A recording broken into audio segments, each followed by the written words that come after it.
are you?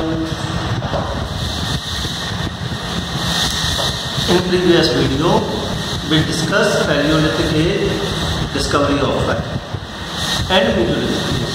Okay, and in Mesolithic age, we discussed the Mesolithic age or Middle Stone age, range roughly between 10,000 BCE to 8,000 BCE.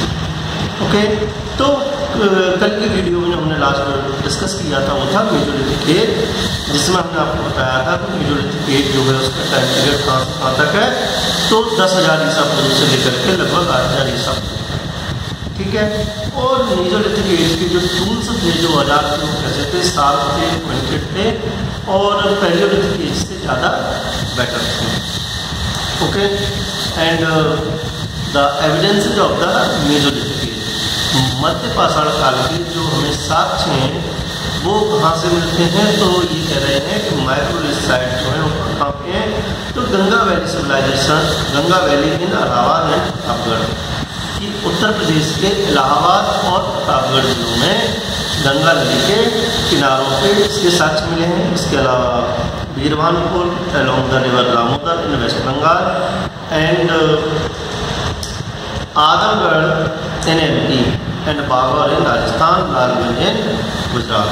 तो उत्तर प्रदेश के प्रतापगढ़ और इलाहाबाद से, मध्य प्रदेश में आदमगढ़ से, राजस्थान में बागौर और गुजरात में लालगंज से मध्य पाषाण काल के साक्ष्य मिले। And now in this video we discuss neolithic age. हम इस वीडियो में डिस्कस करेंगे डिटेल में नियोलिथिक एज या नवपाषाण काल। तो the mesolithic age was a transitionary period and the shortest one which lasted for only about 2000 years. तो ये कह रहे हैं कि जो मेजोलिथिक एज था वो क्या था, वो ट्रांजिशनल फेज था किसके बीच, पैलियोलिथिक एज और नियोलिथिक एज के बीच, और ये सबसे छोटा टाइम पीरियड है और इसका जो समय है वो लगभग 2000 साल के आसपास है। ठीक है, and the neolithic age began about 8000 BCE and ended about 4000 BCE। तो जो नियोलिथिक एज है उसका प्रारंभ जो है लगभग 8000 ईसा पूर्व से होकर के और 4000 ईसा पूर्व तक का इसका समय काल लगभग 4000 years. Okay, however as these ages ended at different points of time at different, देखा यह गया कि ऐसा नहीं है कि जो समय है वो हर एक जगह पे समान रूप से या समान समय पे समाप्त होगा, नहीं, अलग अलग जगह पे इसके समापन का समय भी अलग अलग है। ठीक है, जैसे सम रीजन्स लिखते जैसे कुछ जगह पे ऐसे साक्ष्य मिले हैं जहाँ पे नवपाषाण काल का जो मनुष्य है वो 1000 ईसा पूर्व तक निवास किया है। ठीक है, 1000 ईसा पूर्व तक नवपाषाण काल के मनुष्य ने वहाँ निवास किया है, या 1000 ईसा पूर्व तक नवपाषाण काल की सभ्यता के साक्ष्य मिलते हैं। This period saw a complete change in life, the life of human, they begin to grow their for food, domesticated animals and started living in settlement. ये कह रहे हैं कि ये जो है नियोलिथिक एज ने मनुष्य के जीवन को पूरी तरह से परिवर्तित कर दिया, पूरी तरह से बदल दिया। और बदल क्यों दिया, क्योंकि इस काल का जो मनुष्य है वो खेती करना सीख गया। ठीक है, वो एक स्थायी जीवन जीने लगा, वो घरेलू हो गया, उसने मकान बनवा लिए, हट या झोपड़ी या स्थायी निवास बना करके, और एक सेटल लाइफ जीना उसने प्रारंभ कर दिया। ठीक है, और ये सेटल लाइफ किसकी वजह से हुई, तो due to the discovery of agriculture या फार्मिंग, जो उस मनुष्य ने जो खेती करना सीखा था उसकी वजह से उसकी जो लाइफ थी, जो हंटर और गैदरर थी, उससे कैसी हो गई, सेटल्ड हो गई। ठीक है, और इसके अलावा उसने जानवरों को पालना प्रारंभ किया, वो जानवर जिनसे उसे क्या मिलता था, meat, milk and milk product, and they also domesticate animals those help in agriculture, farming and they protect from wild animals. ठीक है, उन जानवरों का भी उन्होंने प्रयोग पाला, डोमेस्टिकेट किए, जिनसे इनको क्या था, या तो एग्रीकल्चर खेती करने में सहायता मिल रही थी, या वो अन्य जानवरों से सुरक्षा प्रदान करने में भी मदद करते थे। ठीक है।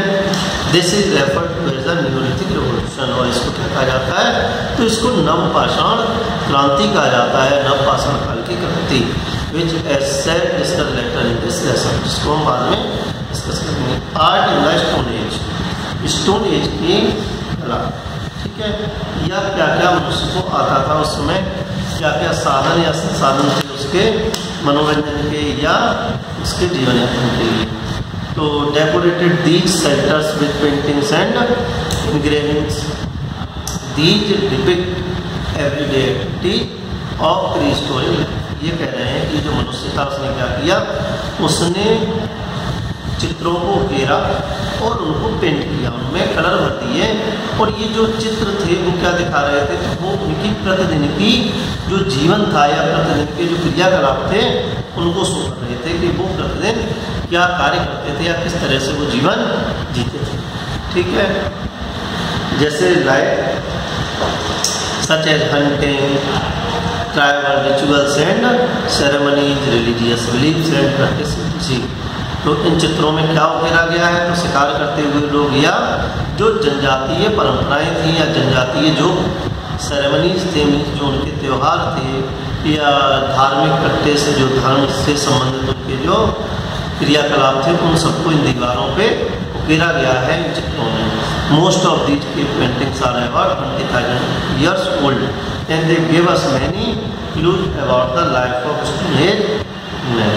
तो ज़्यादातर ये जो पेंटिंग है उनकी उम्र जो है लगभग 20,000 साल पुरानी है, और ये उस समय के मनुष्य के जीवन के बारे में या पाषाण काल के मनुष्य के जीवन के बारे में हमें जानकारी देती है कि how to live and how to they work in daily life या in routine life. Okay, India है more than 150 stone age rock painting site. तो भारत में जो है लगभग 150 स्थल ऐसे हैं जहाँ पे पाषाण काल की पेंटिंग मिलती हैं। The rock shelter at Bhimbetka is perhaps the most fascinating and famous among the. और इन 150 साइट में से 150 जो स्थल है, जो साइट है जहाँ से हमें पाषाण के साक्ष्य मिलते हैं, इनमें से सबसे ज़्यादा जो सुप्रसिद्ध स्थल है वो है भीमबेटका। ठीक है, ये कहाँ पे है, तो ये मध्य प्रदेश में भोपाल के पास है, जहाँ से हमें पाषाण काल के पेंटिंग के साक्ष्य मिले हैं। These paintings and drawings shows stick figures starting hunting animals.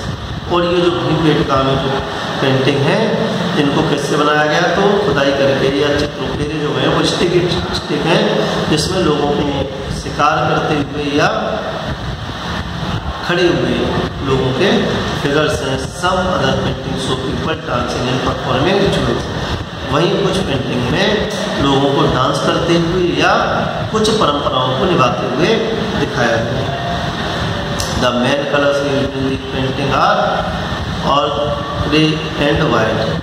तो इन पेंटिंग्स में जो मुख्य रूप से जिस रंग का प्रयोग किया गया है वो कलर है रेड या सफ़ेद। Similar prehistoric paintings have also been found in France, Spain and some other countries। इसके अलावा केवल भारत ही नहीं, विदेशों से भी पाषाण काल के साक्ष्य मिलते हैं, जिसमें कि फ्रांस है, स्पेन है, ठीक है, इन देशों से भी हमें पाषाण काल के साक्ष्य प्राप्त होते हैं। केस स्टडी है आपके में हंसगी वैली।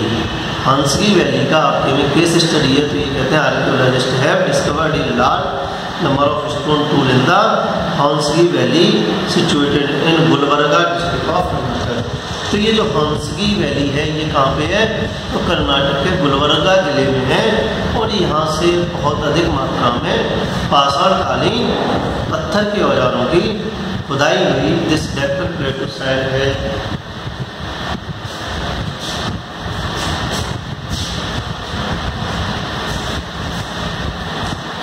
दिस डेक्कन प्लेटू साइट है evidence of a big human settlement. ये जो साइट है दक्षिण भारत में या दक्षिण के पठार में, ये बहुत बड़े ह्यूमन सेटलमेंट को शो करती है कि बहुत बड़ी मात्रा में या बहुत अधिक संख्या में मनुष्य का प्रादुर्भाव हुआ और मनुष्य यहाँ पे सेटल लाइफ जीना शुरू किया। ठीक है। And A large number of people live. Smaller site were probably camping area used for hunting and fishing. इसके अलावा छोटी छोटी साइट, छोटे छोटे स्थल भी डिस्कवर किए गए हैं जहाँ पे के मनुष्य द्वारा शिकार और मछली पकड़ने को दिखाया गया है। Hamsi is believed to be a factory site where stone tools were manufactured in large quantity। ये कहते हैं, ऐसा माना जाता है कि जो हंसी है, हंसी वैली सिविलाइजेशन है, जो हंसी वैली सेटलमेंट है वो एक फैक्ट्री साइट थी जहाँ पे कि पत्थर के औजारों को एक बड़ी मात्रा में बनाया जाता था। और ऐसा ये क्यों कहते हैं? क्योंकि यहाँ पे बहुत सारे पत्थर, एक साथ पत्थर के हथियार मिले हैं।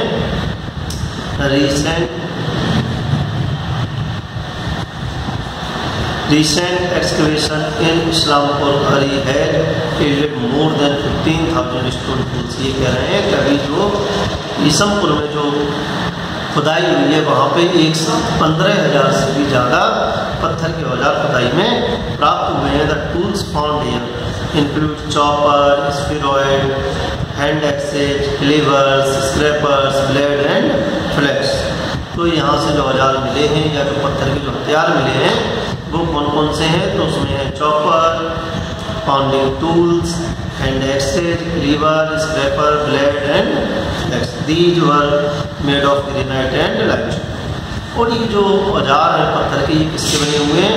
तो ये बने हुए हैं लाइमस्टोन और ग्रेनाइट के। इनमें जो पत्थर यूज हुआ है कौन सा है? लाइमस्टोन और ग्रेनाइट।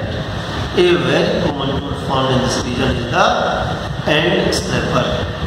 तो यहाँ पे जो सामान से हर जगह से जो औजार मिला है वो है end scraper. A small round tool use to scrape ice. It usually had a bone. तो जो स्क्रैपर है, एंड स्क्रैपर है, इसमें क्या है? ये किस प्रकार का औजार है जिसमें एक तरफ क्या लगा रहता है? तो हड्डी का, बोन का एक हैंडल लगा रहता है और जिसका यूज जो है किसके लिए किया जाता था? तो स्क्रैपर के लिए किया जाता था। Availability of perennial water sources in form of springs, the availability of limestone and granite for tool making, the protected landscape of the valley and the presence of wide variety of plant and animals food ensure continuous occupation of this valley from the earliest time। तो ये कहते हैं कि यहाँ पे जो इतना बड़ा सेटलमेंट था, उस सेटलमेंट के होने के पीछे कारण क्या रीजन थे? What are the reason behind the settlement of large number of people in this valley? क्या कारण था कि इतनी बड़ी संख्या में मनुष्य जो था, लोग जो थे यहाँ सेटल्ड हुए? तो ये कहते हैं उसका कारण, सबसे पहला कारण था availability of perennial water resources. ठीक है, तो यहाँ पे जो है वर्ष भर पानी की उपलब्धता। पेरिनियल वाटर रिसोर्सेज का मतलब वर्ष भर पानी प्राप्त रहता था। इस तरह के झरने थे। और इसके अलावा और क्या था? तो easily availability of limestone and granite stone. यहाँ पत्थर जो था वो आसानी से मिल जाता था, जिससे कि ये अपने आप को यहाँ पे सुरक्षित कर सकें या उन औजारों का प्रयोग अपनी सुरक्षा के लिए और शिकार करने के लिए कर सकें। और यहाँ जो जंगल थे इस वैली में, वो बहुत सारे अलग अलग प्रकार के जंगल थे, जिससे कि इन्हें इजीली एनिमल और फूड मीन्स फ्रूट्स वगैरह इजीली अवेलेबल थे। The stone tool found in Hunsgi valley have been dated to as early as 1 million years. तो ये कह रहे हैं कि यहाँ पर जो औजार मिले हैं कार्बन डेटिंग के द्वारा पता चलता है कि उनकी जो उम्र है वो लगभग 1 मिलियन साल पुराने हैं। ठीक है, तो the stone age so sustain and above effort by early humans to understand their environment and adapt to. तो जो यहाँ पे जो स्टोन मिले हैं, तो द स्टोन एज, ये जो पाषाण काल है, ये बताता है कि किस प्रकार मनुष्य जो है, यहाँ पे प्रारंभिक मनुष्य जो है उसने वीरतापूर्वक, या हम ये कहें कि उसकी इतनी हिम्मत थी कि वो इस वैली में उसने अपने आप को सेटल किया। ठीक है, वीरतापूर्वक उसने अपने आप को यहाँ सेटल्ड किया। They made effort to utilise the bounties of nature and to minimize threat from various elements like the intense cold, the wild animals and predator। तो उन्होंने जो है यहाँ की जो उपलब्धियाँ थी जो है वो यूटिलाइज किया अपनी योग्यता से, और उन्होंने इस चीज़ को रिड्यूस किया, उन्होंने मिनिमाइज किया कि जो प्राकृतिक जो आपदाएँ हैं या जो कोल्ड क्लाइमेट या जंगलों से जंगली जानवरों का जो खतरा है उसको कम किया जा सके। ऐसा उन्होंने किससे किया? अपने एफर्ट से। उन्होंने इस तरह से अपने आप को सेटल किया कि सारी समस्याओं का वो सामना करने के लिए सक्षम। Life was quite difficult for the early man who struggle to obtain food and water. जो प्रारंभिक मनुष्य था या जो पाषाणकालीन जो मानव था उसके लिए जीवन जो था वो थोड़ा सा कठिन था। क्यों कठिन था? क्योंकि उसको पानी और खाना, वाटर और फूड इजीली अवेलेबल नहीं होता था, उसके लिए उसे संघर्ष अधिक करना पड़ता था, इसलिए जो जीवन था वो थोड़ा सा कठिन था। And however all the begin to change in the neolithic era when human learn to grow their own food into domesticated animal. तो ये जो समस्याएं थी वो नवपाषाण काल आते आते समाप्त क्यों हो गई? क्योंकि मनुष्य जो है उसने एग्रीकल्चर या फार्मिंग सीख ली, उसने खेती करना सीख लिया, और इसके अलावा उसने जानवरों को पालना सीख लिया। तो ये जो समस्याएं थी या जो फूड और वाटर को लेकर जो समस्याएं थी उनसे उसने निजात पाई। ठीक है। The neolithic age, the new stone age और the neolithic age was the last age of the stone age. तो जो न्यूलिथिक जो एज है या नवपाषाण काल जो है वो पाषाण काल का अंतिम चरण है, और this period witnessed several vital development and lead to a great change in the life of early human। तो ये जो काल है इसमें बहुत सारे मूलभूत परिवर्तन हुए या मूलभूत चेंजेज हो गए, जिसकी वजह से मनुष्य का जीवन जो था पूरी तरह से बदल गया। And human began to grow their own food crops and gave up their nomadic lifestyle to live in permanent settlement। मनुष्य जो था वो अपना भोजन उगाना सीख गया, मीन्स वो खेती करना सीख गया, जिससे कि वो जो नोमैडिक लाइफ थी, जो मक्कड़ जीवन था या जो अस्थायी जीवन था, उससे वो कैसा हो गया? वेल सेटल्ड हो गया, उसने एक स्थायी जीवन जीना प्रारंभ किया। They began domesticating animals such as cattle, horses, goats and sheep. इसके अलावा उसने जानवरों को पालना शुरू किया। इसमें जानवर है कौन? कैटल्स हैं। देखो हॉर्सेज की अगर हम बात करें तो इंडिया में आपको हॉर्स के पाले जाने का कहीं कोई साक्ष्य नहीं मिलता, क्योंकि जो हॉर्स है वो इंडिया की ओरिजिन नहीं है, इंडियन ओरिजिन का नहीं है। तो भारत में आपको घोड़े पाले जाने का साक्ष्य पुरा पाषाण काल, नवपाषाण काल या मध्य पाषाण काल तीनों से ही नहीं मिलेगा। ठीक है। हाँ, घोड़े जैसा हो सकता है साक्ष्य मिल गया हो, लेकिन हॉर्स इंडियन नहीं है, इसलिए उसके साक्ष्य मिलना भी संभव नहीं है, ना ही कहीं से मिलेगा। ठीक है।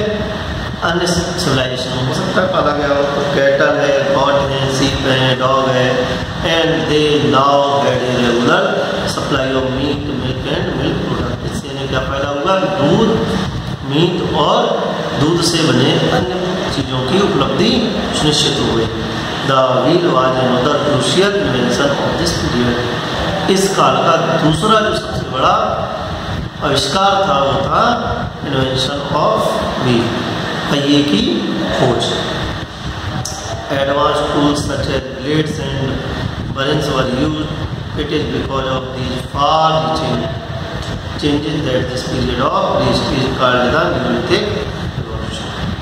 The neolithic revolution. अब देखिए न्यूलिथिक रिवॉल्यूशन क्या है, क्या क्या चेंजेज हुए, what changes are occurs during the neolithic revolution, या what changes are occurs in life of human in neolithic age. ठीक है। By the neolithic revolution. तो न्यूलिथिक या नवपाषाण काल के मनुष्य के जीवन में क्या क्या चेंज हुए नवपाषाणकालीन आविष्कारों के कारण। ठीक है। तो human not become farmers हर्डर from Hunter gatherer overnight. ये कह रहे हैं कि जो मनुष्य है वो ऐसा नहीं था कि एक ही रात में किसान हो गया, मीन्स मक्कड़ या शिकारी मनुष्य से वो एक ही रात में किसान बन गया नहीं। This process is a continuous और ग्रेजुअल प्रोसेस। ये कैसी है? ये क्रमबद्ध, क्रमागत और धीरे धीरे होने वाली प्रक्रिया है कि मनुष्य धीरे धीरे नोमैडिक से कैसा हुआ, वेल सेटल्ड या ये क्या हंटर गैदरर से क्या हो गया, परमानेंट सेटलमेंट में आ गया, फार्मर हो गया। ठीक है, तो it is not definitely non how man discovered farmer. इस बारे में हमारे पास कोई निश्चित साक्ष्य नहीं है कि किस प्रकार मनुष्य जो है वो किसान हो गया, ठीक है, या किस प्रकार उसने कृषि करना सीखा। But probably some seeds were spread on the ground और thrown away by a airless human. ये कह रहे हैं कि ये माना जा सकता है संभवतः ऐसा हुआ होगा कि मनुष्य की लापरवाही, कुछ लापरवाह लोगों ने बीज डाल दिए होंगे, कहाँ, मृदा में, जमीन में डाल दिए होंगे और वो बीज बाद में उगाए, उसके बाद में ग्रो कर गए, जिसकी वजह से मनुष्य सीखा होगा क्या, खेती करना। ठीक है, तो and soon plant grow out of the soil in that very place. तो वहाँ थोड़े समय में उन्होंने देखा होगा पेड़ उगाए और इसी से उसको समझ में आया कि हम बीज को जमीन में डालकर उगा सकते हैं। As the ice age ended, in addition as the ice age ended and the climate became warmer, तो आइस एज क्या हुआ, जैसे जैसे आइस एज खत्म हुई, समापन की तरफ थी और मौसम जो था, पर्यावरण जो था कैसा हो गया, गर्म हो गया। Population began to increase and the demand for food increase as well. तो मौसम जैसे गर्म होना शुरू हुआ तो क्या हुआ, उसका परिणाम ये होगा कि जनसंख्या बढ़नी शुरू हो गई, पॉपुलेशन बढ़ना शुरू हुई और पॉपुलेशन बढ़ने की वजह से जो फूड की डिमांड थी, ठीक है, वो बढ़ी। और जब फूड की डिमांड बढ़ेगी तो उसे फुलफिल करने के लिए आपको कुछ ना कुछ नए इन्वेंशन करने पड़ेंगे। आइए हम कहें कि अब जब हमारी ज़रूरत है तो उस ज़रूरत को किसी न किसी प्रकार से पूरा करने का हम प्रयास करेंगे। उन्हीं प्रयासों का रिजल्ट रहा होगा क्या, एग्रीकल्चर। तो this growing demand for food would early be made by hunting and gathering. तो ये कह रहे हैं कि जो फूड की जो डिमांड बढ़ी थी या जो खाने की जो आवश्यकता बढ़ी थी, इसको केवल शिकार करके पूरा नहीं किया जा सकता था या मीट से पूरा नहीं किया जा सकता। इतना मीट नहीं था कि इस आवश्यकता को केवल और केवल शिकार से पूरा किया जा सकता। People gradually learned the art of sowing seeds, growing crop and harvesting. तो मनुष्य जो था इसी वजह से धीरे धीरे फसलों को बोना या बीजों को बोना सीखा और उन फसलों को काटकर हार्वेस्टिंग या उसको स्टोर करना सीखा। The earliest plant cultivated in the Neolithic age were wheat, barley, figs, fruits and tall grasses for animals to eat.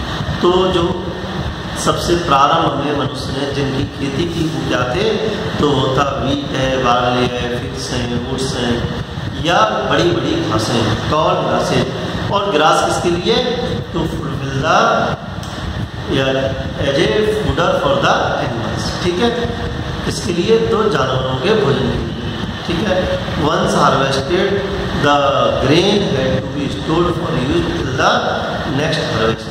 अब उन्होंने जब फसल को काट लिया तो अब आवश्यकता ये हुई कि आज हमने फसल को काटा, अगली फसल तक हम उसे सुरक्षित रखें, तभी हमारी आवश्यकता पूर्ति हो सकती है। तो अब उसको सुरक्षित रखने की आवश्यकता हुई। जब सुरक्षित रखने की आवश्यकता हुई तो हमें किसकी ज़रूरत होगी, तो हमें पॉट की ज़रूरत होगी, बर्तन की ज़रूरत होगी, ग्रेनेज की ज़रूरत होगी। भाई हम उसको संरक्षित करने के लिए कहीं ना कोई इस तरह की चीज़ें चाहिए जिसमें हम उसको सुरक्षित रख सकें। तो 10 granaries were constructed to store grain for long period of time.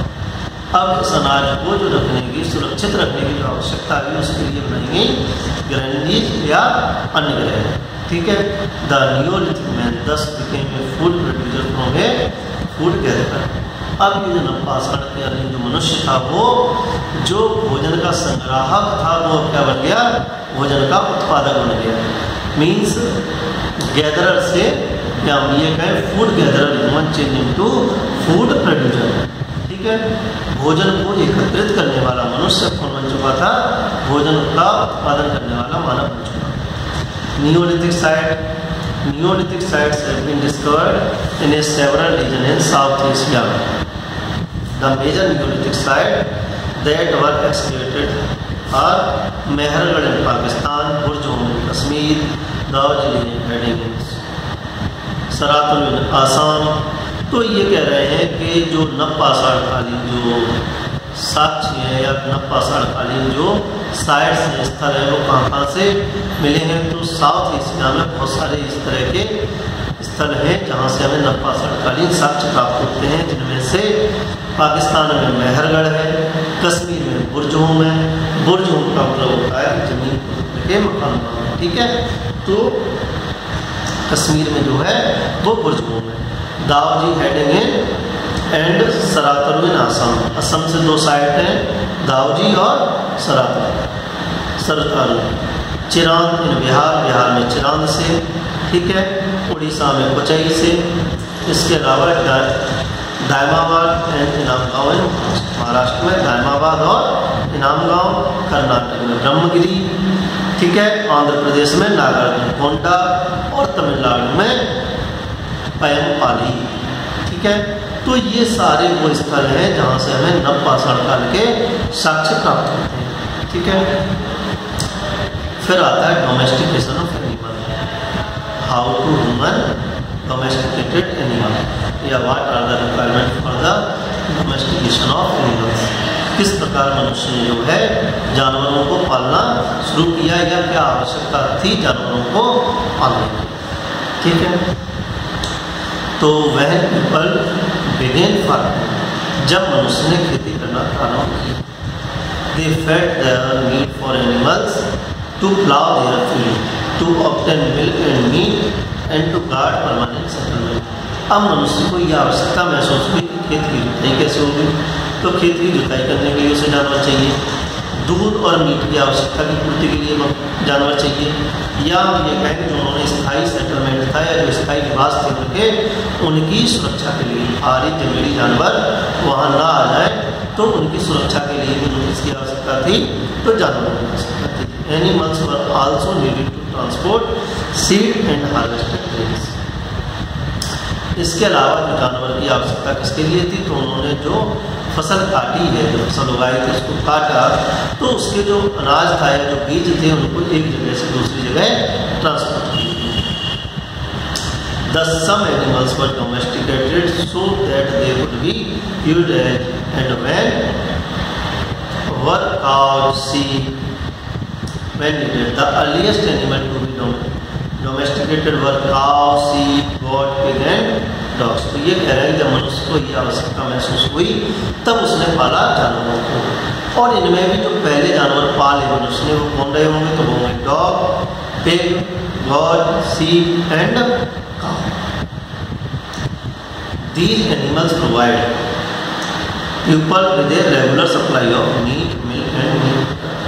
अब इन जानवरों का फायदा क्या था, तो इन जानवरों से मनुष्य को रेगुलर जो है मीट, मिल्क प्रोडक्ट, ठीक है, और मिल्क प्लस दूध, मीट और दूध से बने अन्य उत्पादों की आपूर्ति सुनिश्चित होती, ठीक है।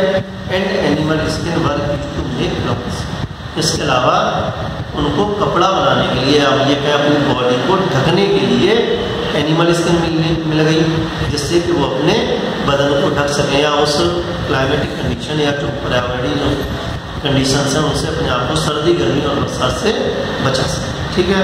Horses, bullocks and donkeys were used better to plough field and for transportation. इसके अलावा घोड़े हैं, गधा है, ठीक है, बैल है, इन सब का प्रयोग इसके लिए किया गया। तो इनका प्रयोग किया गया एक तो ट्रांसपोर्टेशन के लिए, एक जगह से दूसरी जगह यातायात के लिए, ठीक है, या खेतों की जुताई के लिए, ठीक है, इन सारी चीज़ों के लिए इनका यूज किया है, ठीक है।